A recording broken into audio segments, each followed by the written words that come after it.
ওই দেখ, আকাশ কেমন কালো মেঘে ঢেকে যাচ্ছে, মনে হচ্ছে এক্ষুনি বৃষ্টি নামবে রে। বৃষ্টি নামবে? কি মজা, কি মজা! বৃষ্টি হলে আজ ইচ্ছা মতো ভিজবো রে। শুধুই ভিজবো না, বৃষ্টির সময় শুনেছি অনেক মাছ পাওয়া যায়। আজ বৃষ্টি হলে ভিজবো আর নদীতে মাছ ধরবো। খুব মজা হবে রে। এই কথা বলতে বলতেই বৃষ্টি শুরু হয়ে যায়। সবাই আনন্দে চিৎকার করে ওঠে। চল চল, আমরা মাছ ধরতে যাই। কতদিন মাছ দিয়ে ভাত খাইনি, আজ যদি মাছ পাই তাহলে মন ভরে মাছ দিয়ে ভাত খাবো। তোরা যা, এই বৃষ্টিতে আমি নদীতে যাব না। দেখ কেমন করে মেঘ ডাকছে, যদি বাজ পড়ে। তাহলে তুই বাড়ি যা, আমরা তিনজন নদীতে মাছ ধরতে যাচ্ছি। রাব্বি সেখান থেকে বাড়ি চলে যায়। শাপলা, দিয়া ও রাজু বৃষ্টি পানিতে ভিজতে ভিজতে নদীতে মাছ ধরতে যায়। তারা অনেকগুলো মাছ পায়, সেগুলো নিয়ে যে যার বাড়ি ফিরে যায়। মা, তুমি এখানে বসে কি এত ভাবছো? এতক্ষণে তোদের ফেরার সময় হলো। রাগ করো না মা, বৃষ্টি হলে তো নদীতে মাছ ভেসে বেড়ায় মা। অনেকদিন তো আমরা মাছ খাই না, তাই নদীতে মাছ ধরতে গিয়েছিলাম। দেখো না মা, কতগুলো মাছ এনেছি। মা, মাছগুলো ঝোল করবে। বৃষ্টির দিনে মাছ ঝোল দিয়ে ভাত খাবার মজাই আলাদা।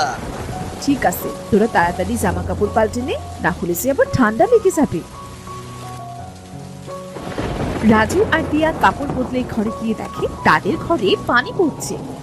তোর বাবাকে কত করে বললাম এবার সালটা সারাও, বৃষ্টির দিনে ঘরে থাকাই যায় না, কিন্তু সে তো পেরে উঠলো না। আচ্ছা, আমি মাছগুলো কেটে রান্না করে নিই। মোহিনী মাছ কেটে রান্না করে।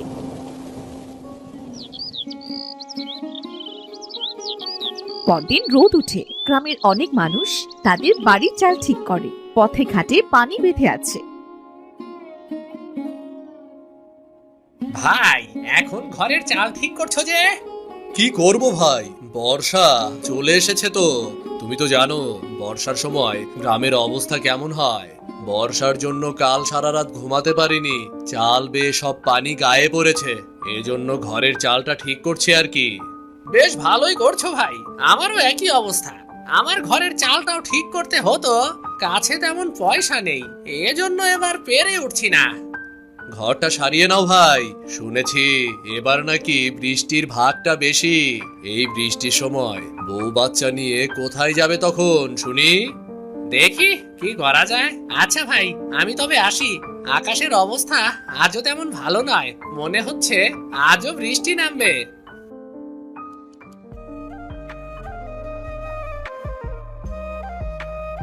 বলি, ও মহেশ ভাই, মাঠে তো সব কাদা, তা গরু নিয়ে যাচ্ছ কোথায় তবে?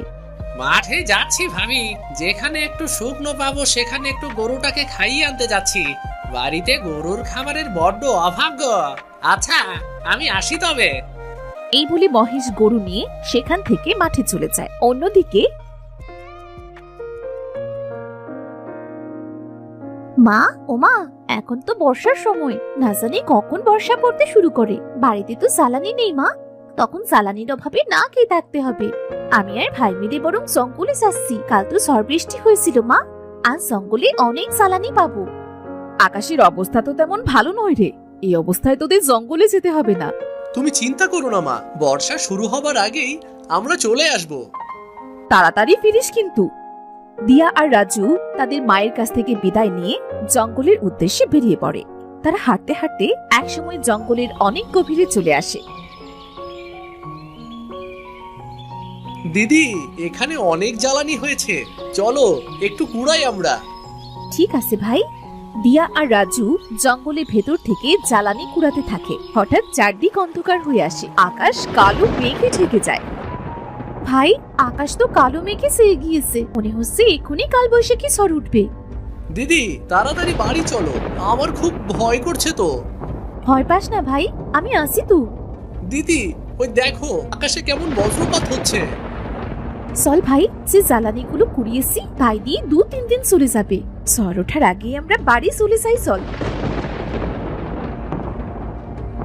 এই বলে রাজু আর দিয়া জ্বালানি নিয়ে জঙ্গল থেকে বাড়ি ফিরে আসে।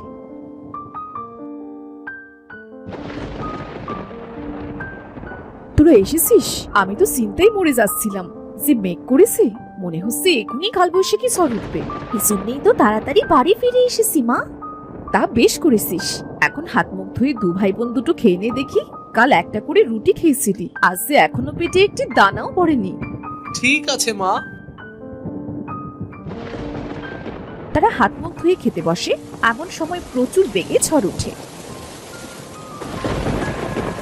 বলতে না বলতেই ঝড় শুরু হয়ে গেল। বর্ষার দিনে এই গ্রামে কোনো কাজই থাকে না, না জানি এবার কতদিন না খেয়ে থাকতে হয়। গ্রামে একবার বর্ষা শুরু হলে আমার তো আর নাম গন্ধটি থাকে না। মা, বর্ষা তো শুরু হয়ে গেল, বাবা তো এখনো বাড়ি ফিরলো না গরু নিয়ে। সত্যি তো, এই ঝড় বৃষ্টিতে তোর বাবা বাইরে কি করছে? কোনো বিপদ আপদ হলো না তো? না গো গিন্নি, আমার কোনো বিপদ হয়নি। মাঠে কিছু কাজ ছিল, শেষ করে তবেই গরুটা নিয়ে এলাম। কাল থেকে তো মনে হয় না কোনো কাজ পাবো। এই বর্ষার সময় যে কেন আসে? বর্ষার দিনে গ্রামের গরিব মানুষদের কত কষ্ট হয়। কথাটা একদম তুমি মন্দ বলনি। আচ্ছা, এসব পরে খাওয়া যাবে, এখন আগে দুটো খেয়ে নাও দেখি। মোহিনীর কথা মতো মহেশও খাবার খেতে বসে। খাবার খাওয়া শেষ করে তারা কিছু সময় গল্প করে। অন্যদিকে সময় যত বাড়তে থাকে, ঝড় বৃষ্টিও ততই বাড়তে থাকে। মা, বাবা, দেখো না চারদিকে কেমন পানি থই থই করছে। এই বৃষ্টি থামার তো কোনো নাম গন্ধ নেই। এভাবে বৃষ্টি থাকলে তো গ্রামের বাড়িঘর সব ডুবে যাবে।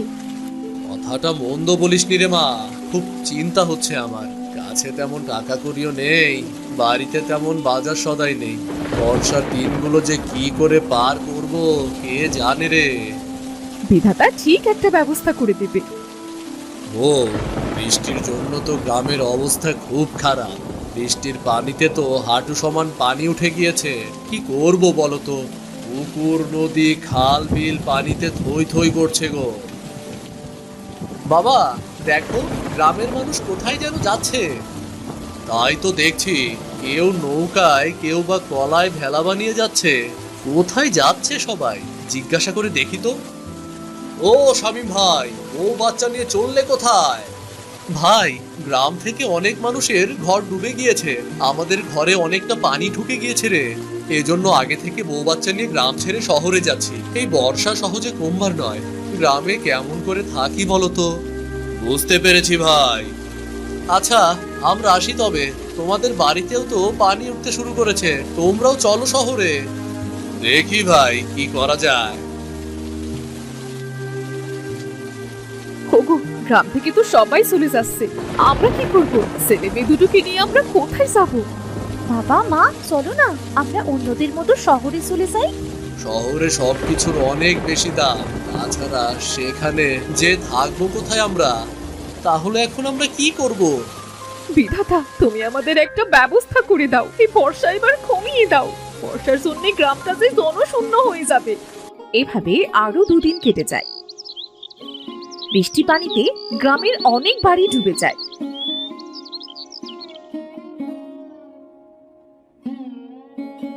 আজ বর্ষাটা কম হয়েছে বলি, বউ, বাড়িতে শুকনো খাবার আর কতগুলো আছে গো?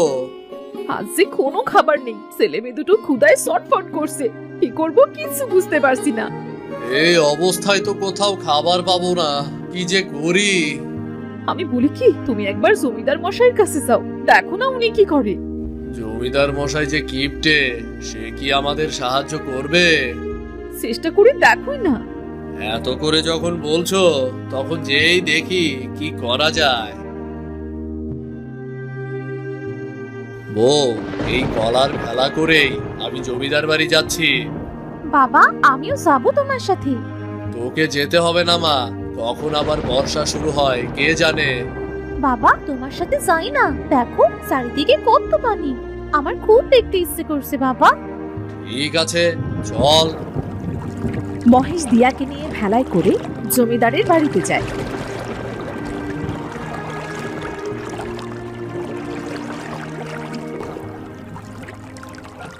জমিদার মশাই, আপনি যদি সাহায্য না করেন তাহলে কোথায় যাব আমরা? চারদিকে পানিতে ভরপুর, কোথাও কোনো কাজ নেই। এ অবস্থায় কি খেয়ে বাঁচবো বলুন? তোমার মতো অনেকেই আসছে আমার কাছে। তোমার জন্য আমি কি করতে পারি সেটা বলো। জমিদার মশাই, আজ 4-5 দিন ভাতের দানাও চোখে দেখিনি। বাড়িতে কিছু শুকনো খাবার ছিল, সেটাও কাল ফুরিয়ে গিয়েছে। এজন্য আপনার কাছে এলাম। আপনি যদি কিছুদিনের খাবার দিতেন তাহলে বড্ড উপকার হতো। সবাইকে যদি আমি খাবার দিয়ে সাহায্য করি তাহলে তো আমারই কপালে খাবার জুটবে না। তোমাকে আমি সাহায্য করতে পারবো না বাপু। জমিদার মশাই, বর্ষার দিন শেষ হলেই আপনার খাবারের টাকা আমি শোধ করে দেব। এই চিরাগুলো দিয়ে আজকের দিন চলে যাবে, এটা নিয়ে ফিরে যাও। এর বেশি আমি তোমাকে সাহায্য করতে পারবো না। মহেশ আর কিছু না বলে জমিদারের দেওয়া চিরা নিয়ে বাড়ির পথে রওনা হয়। মহেশ আর দিয়া যখন বাড়ি ফিরছিল তখন তারা একটা বুড়িকে পানিতে ডুবে থাকতে দেখতে পায়। বাবা, বাবা, ওই দেখো, কে যেন পানিতে ডুবে যাচ্ছে। আমাদের লোকটাকে বাঁচানো উচিত বাবা। আরে, ওটা তো একটা বুড়ি মনে হচ্ছে। তাড়াতাড়ি চল, না হলে বুড়িটা মারা যাবে।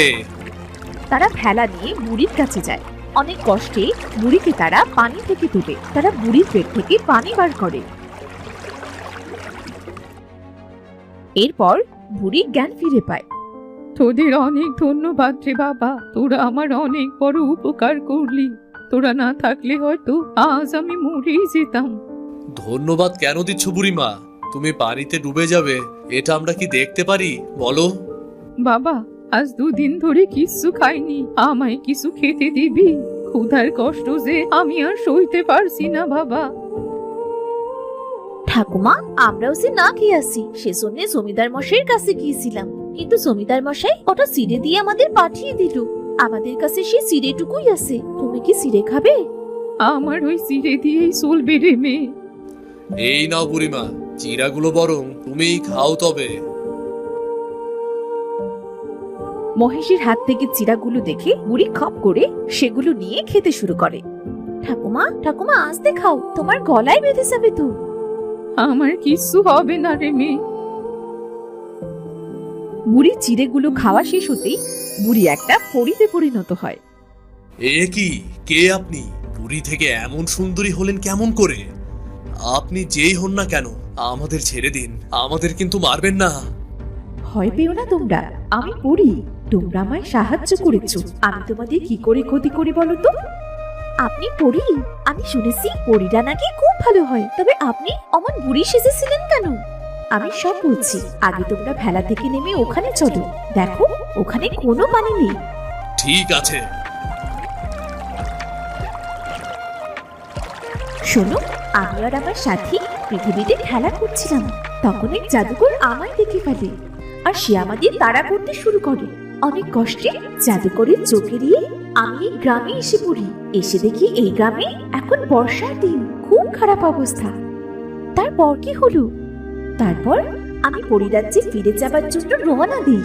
উঠতে উঠতে পানির ভেতর পড়ে যাই, আর ওখানে চোরাবালি থাকায় আমি উঠতেই পারছিলাম না। তাই বুড়ির রূপ নিই, যাতে আমায় কেউ সাহায্য করে।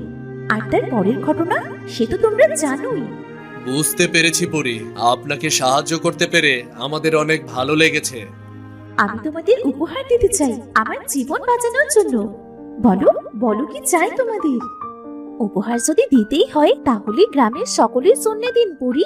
আমাদের মতো গ্রামে আরো অনেক মানুষ আছে যারা ঠিক করে খেতেও পায় না, যাদের বাড়ি ঘরে বন্যায় নষ্ট হয়ে গিয়েছে, ঝড় বৃষ্টিতে সবার বাড়ির চাল গিয়ে পানিতে পড়েছে। জানেন, আমরা অনেক কষ্টে থাকি। আমরা এই গ্রামের মানুষ বর্ষার দিনে খুব কষ্টে থাকি। তুমি এই পাখিটা রাখো। এই পাখি প্রতি রাতে একটা করে সোনার মোহর দেবে, আর এগুলো তোমরা এক একজনের বাড়ি গিয়ে দিয়ে আসবে। যতদিন না গ্রামের মানুষের উন্নতি হচ্ছে ঠিক ততদিন এই জাদুর পাখিটা তোমাদের সকলের অভাব দূর করে দেবে। ধন্যবাদ পরি আপনাকে। আর একটা কথা, এই গ্রামে এখন থেকে যতই ঝড় হোক, বর্ষা হোক বা বন্যা হোক, কখনোই এই গ্রাম ডুবে যাবে না। বর্ষা শেষ না হতেই যতটুকু গ্রামের মানুষের পানি প্রয়োজন ততটুকু ছাড়া, আর বাকি পানিগুলো শুকিয়ে যাবে। আপনি খুব ভালো পড়ি, তোমরাও খুব ভালো। তোমরা নিজেদের কথা না ভেবে পুরো গ্রামের কথা ভেবেছো। আচ্ছা, আমি আসি তবে। এই বলে পরি দিয়া ও মহেশের কাছ থেকে বিদায় নিয়ে পরি রাজ্যে চলে যায়। মহেশ ও দিয়া পরির দেওয়া পাখিটা নিয়ে বাড়ি চলে আসে। এই পাখিটা পরি আমাদের উপহার দিয়েছে। পরি পরি পেলি কোথায়? তোদের কথা তো আমি কিছুই বুঝতে পারছি না। শোনো তবে,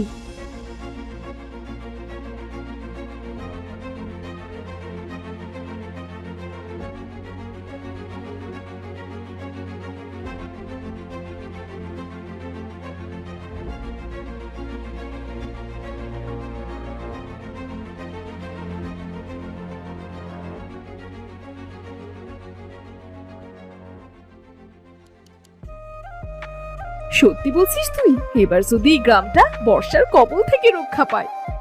আমি তোমাদের খাবার দিচ্ছি। ওমা, এই পাখি দেখি কথাও বলতে পারে। আমি সব সময় কথা বলি না। এই বলে পরীর দেওয়া পাখি জাদু করে অনেক খাবার এনে দেয়। নানান রকমের খাবার পেয়ে তো দিয়া আর রাজু অনেক খুশি হয়। পরদিন পরীর কথা মতো গ্রাম থেকে পানি শুকিয়ে যায়, আর পরীর দেওয়া পাখি প্রতিদিন গভীর রাতে একটা করে সোনার মোহর নিয়ে একদিন এক এক গরিব পরিবারকে দিয়ে আসে। কিছুদিনের মধ্যেই তাদের গ্রামের অনেক উন্নতি দেখা যায়। বর্ষার দিনেও এখন আর আগের মতো দিয়াদের গ্রামটা পানিতে ডুবে যায় না।